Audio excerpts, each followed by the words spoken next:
another video. Today I'm going to share with you my first impressions of the Tuli Art acrylic paint pens.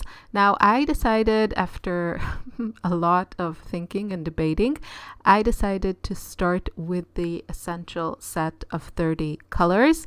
This set has 28 colors and then another black and white, so it includes like 2 blacks and 2 whites.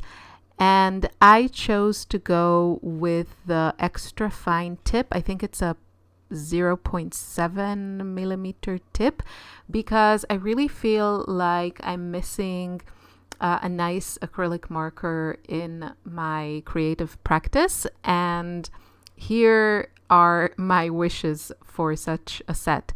I want it to be affordable because I have kind of a love-hate relationship with acrylic markers. I just find them to be not a very reliable supply, and I've tried like the most known, famous, expensive brands like Liquitex, Posca, and Molotow, and I've had some good times with them, but they're just not reliable, and it really annoys me because those are not cheap. And so I wanted a more affordable option, and I wanted one with a fine tip because I like the line quality that I get with this. And I wanted it to be affordable. Did I say that? But also what attracted me to these was the amazing color range. So I decided to go with the essential set. And if I like the way that it performs, I might expand that. Now let's talk a little bit about the colors. The first one is turquoise, then we have emerald green, chartreuse. Now I'm swatching the spring lemon.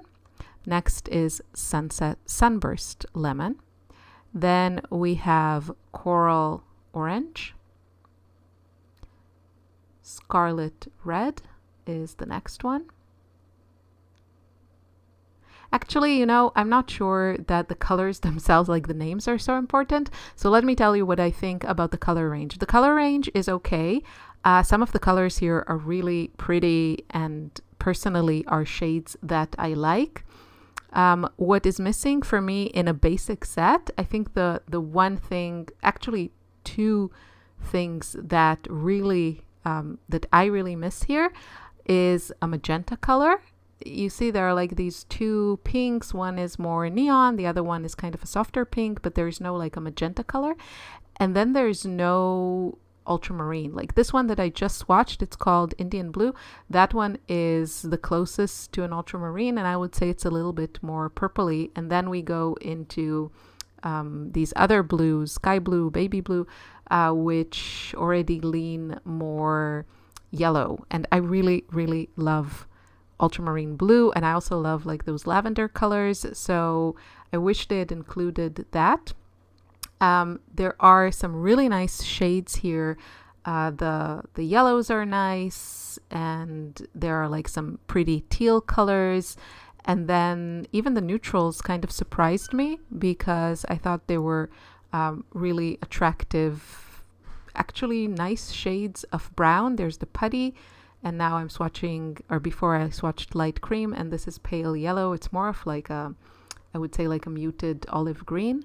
There is a gold and a silver in this set, and then 2 grays. This is the light gray. Next I'll swatch the dark gray, then the silver, and there is the black and white. So all I can tell you till now is just first impressions, because that's always my problem with acrylic markers, is that they dry and they're just not reliable, and that drives me crazy. Even with my Molotow, I had a bunch of colors of them, and it's just so patchy and annoying to use. So, but why do I insist on using them? Because I really love painting and using mixed media, and especially with acrylics, sometimes pastels and pencils, which are kind of my go-to supplies for sketching and line work, they just don't go on top of acrylic paint always. Now I try to use matte acrylic paint. Mostly I use flash paint, and with that, most of my pencils and pastel work really well. But because I like to use really specific colors and I like to use a lot of colors, sometimes I can't get all of that from flash paints, and so I use other acrylics, and then it's just the pastels and the pencils, they just don't pop on top of that. And acrylic markers is really the only thing that that is more reliable in that way, that it kind of goes on top of everything. So this is the reason why I really would like to have, you know, that tool in my arsenal, and I'm hoping that this will be it.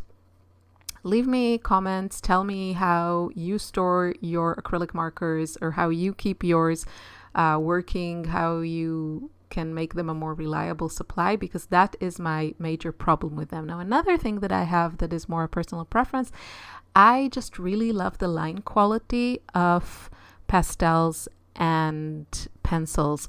I think it took me a long time to kind of figure that out, because I love sketching, and I love sketching with watercolors.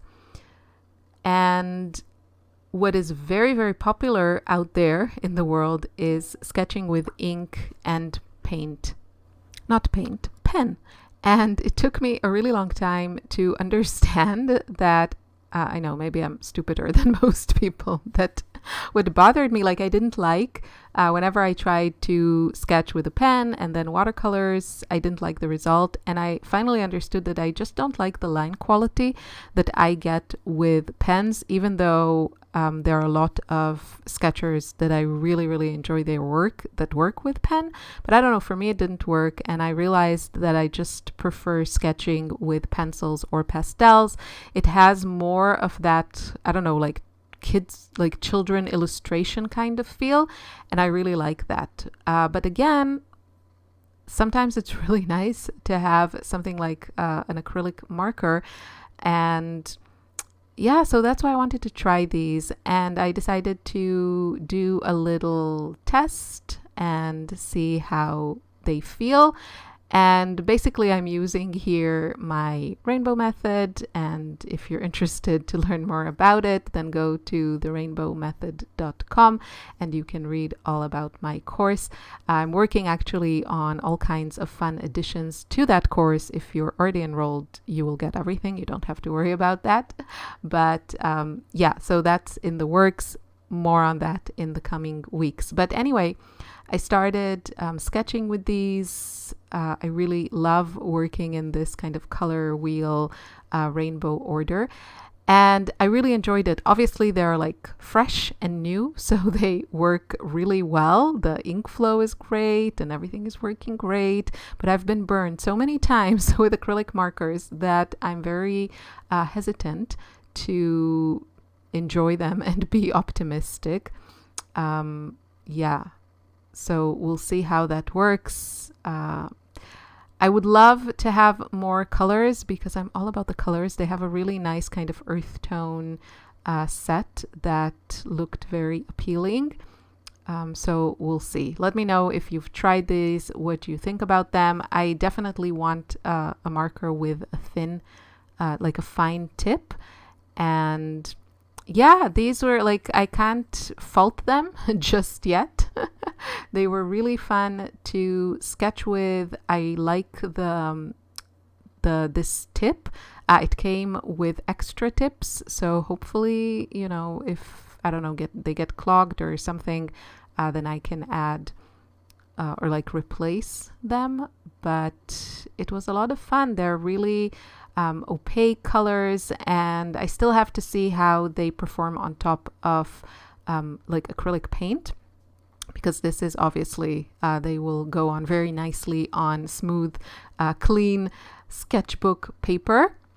But yeah, this was what I felt like doing. So I'm just kind of sketching. This is sort of a recurring theme in my work. I love painting summer scenes and be inspired by the Mediterranean and the Greek islands. And if this set had some ultramarine colors, then I would have done the domes in ultramarine or lavender, which is what I usually do. But in this case, I did them in purple because this basic set has like 3 purples. So, I mean, I actually like them, but I would say that's a little bit redundant for a basic set. I mean, I would have been happy if they included, as I said, a magenta and an ultramarine. I think to me, those are like the kind of glaring holes in the color range. But other than that, I think they did a good job. And yeah, now it's time for the fun part of adding some watercolors. And my process is very simple. This is why I love sketching in color. I just like to match then more or less the watercolors to my initial sketch. It's a lot of fun. It's a very kind of flowing, natural process for me. And yeah, this is how it works basically. It's not very complicated, but it's a lot of fun. So if you haven't tried doing kind of a colorful sketch and then painting, it can be also in acrylics or gouache. I do that also. In this case, it's mostly watercolors with a little bit of gouache here and there. But it's a lot of fun. It's just very kind of easy because you don't have to make a ton of choices. Once your sketch is there, right, you have kind of your composition is set and your color choices are set, and all you get to do is play with pretty watercolors in this case. And I also used some of the newer to me Holbein granulating watercolors. I bought the whole set mostly because I wanted to review it for YouTube, so I have that review on my channel, but I have to say there are like a few colors in this set that are just so pretty. So if you're interested in that, you can check out the video because I talk about my favorite colors from that set. But yeah, here I am just filling out those shapes. I didn't have like something to actually sketch for every color. I mean, I could have thought of things, but you can see that for like the pink, I just made these blobs, and then some of the blues also. I guess they sort of represent some sort of water, sea or something like, or pool or something like that. But I also like this kind of style where it's very loose, and yeah, it's on that. I guess it's in the zone of somewhere between a sketch and an illustration, a little bit of that, and I really like how that looks. And of course, I add a lot of splatters. So that's it. So far, I like these, but that doesn't mean anything because with the Molotow one, I really loved them when I got them, and for a while they were great, and now I have quite a few that just don't work as well as I want them to. I know I should probably replace the nibs and see if that is the problem. So I should probably, before, I could just get sick of them and give up on them, I should probably try to change the nibs because I think the paint flows well, but yeah, but the ones that I have are mostly the 2mm, and while that works for larger pieces, I really wanted something a little bit finer for just playing in sketchbooks and on smaller pieces. And something with a really good color range that, if I really fell in love with them, I could expand the color range, because I have quite a few supplies where I really enjoy the performance and the formula, but the color range is just not wide enough, and I love a lot of colors and I love really specific colors. And so then I have to find things from other brands, and I mean, that's okay, it works, but it would be nice to have kind of a go-to source. Also, I got these from Amazon Germany. I'm in Austria, and they are much cheaper in the US. So yay for the American peeps here, because I think it's like a major difference. So I have a friend visiting from the US in a couple of months, and I might just have her bring me some, be my marker mule, and carry over some sets from the other side of the pond. So I had a great time playing with these. Yeah, I hope they will appear again, and I hope I will have good things to tell you about them, because I really, really want to love them, and I want them to last a long time. And yeah, so that's it. Let me know if you've tried these. What are your thoughts? In general, what do you think of acrylic markers? Love them, hate them, use them? Tell me all about it in the comments. Have a wonderful day. Bye bye.